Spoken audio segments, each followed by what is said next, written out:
श्रावस्ती में जनता diesel, petrol, gas cylinder के लिए लाइनों में खड़ी है। खेती किसानी प्रभावित हो रही है। किसान यूनियन का क्या इस पे ओपिनियन है? मैं विनोद कुमार शुक्ला, मध्यांचल महासचिव भारतीय किसान यूनियन।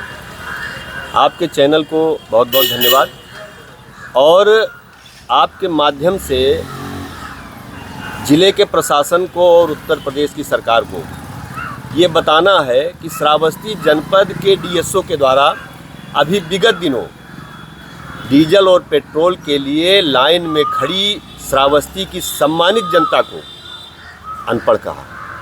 हम ऐसे जिला पूर्ति अधिकारी के बयान की कड़ी निंदा करते हैं और जिला पूर्ति अधिकारी से ये अपेक्षा करते हैं कि वो तुरंत श्रावस्ती जनपद के किसानों से, आम जनता से तत्काल माफ़ी मांगें।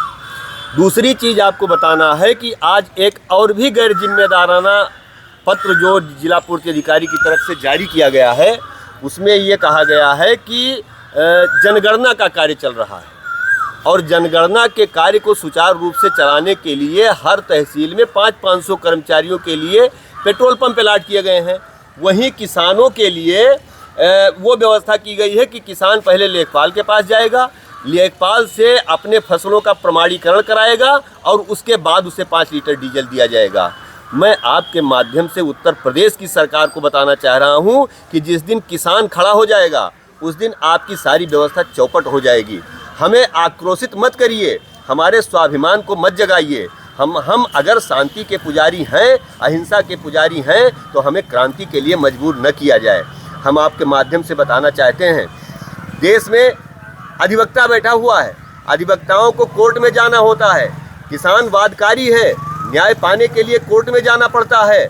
हम अपनी ज़रूरतों के हिसाब से न्योता में हमारे यहाँ मांगलिक कार्यक्रम होते हैं, इन सब में जाना पड़ता है और इसके लिए सरकार ने कोई व्यवस्था नहीं की, जिला प्रशासन कोई व्यवस्था नहीं कर रहा है। हमारे यहाँ नई जिलाधिकारी महोदया आई हैं, आपके माध्यम से उनसे भी पूछना चाहता हूँ कि आपने डीएसओ से नहीं पूछा, आपने जनपद में जो कालाबाजारी चल रही है, जिस तरह से पेट्रोल पंप के द्वारा अनैतिक तरीके से लूट की जा रही है, उस पर अंकुश लगाने के लिए जिला पूर्ति अधिकारी ने क्या काम किया है अब तक? एयर कंडीशन में बैठ के सिर्फ वहाँ से अनाप शनाप आदेश जारी करके हमारे टैक्स के पैसे से जिनकी रोजी रोटी चलती है, जिनके बच्चे पलते हैं, वो लोग हमें आंख दिखाने का काम करते हैं। हमारे खिलाफ पत्र जारी करने का काम किया जाएगा। किसान से किसी भी तरह की आईडी नहीं मांगी जानी चाहिए और अगर ऐसा हुआ तो भारतीय किसान यूनियन बड़े आंदोलन के लिए बाध्य होगी।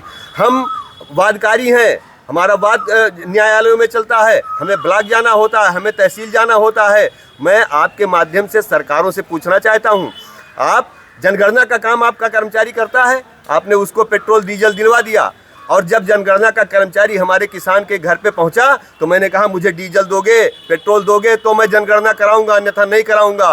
किस धारा के अंतर्गत आप हमारी जनगणना करोगे? हमें परेशान करके हमें आक्रोशित करने का काम किया जा रहा है। हमारी भावनाओं के साथ खिलवाड़ करने का काम ये जिला प्रशासन करेगा और ये भ्रष्ट डीएसओ जो इस तरह के अनाप शनाप बयान देता है। मैं आपको बताऊं, अनाप शनाप बयान मैं भी दे सकता हूं, लेकिन हम ऐसे संगठन के लोग हैं जो संस्कार में पलते हैं, संसदीय गरिमा का प्रयोग करते हुए अपनी बात को कहने का काम करते हैं। इसलिए आपके माध्यम से जिला प्रशासन को पुनः आगाह करना चाहता हूं कि ऐसी गतिविधियों पर अंकुश लगावे, जनपद में किसानों को, आम जनता को, आवाम को, अधिकारियों, कर्मचारियों को, अधिवक्ताओं को, सबके लिए डीजल पेट्रोल की व्यवस्था सुगम कराए। अन्यथा की दौर पे अगर किसान यूनियन सड़क पे उतरी तो निश्चित तौर पे स्थिति भयावह होगी और जिसकी पूरी जिम्मेदारी जनपद के प्रशासन की होगी।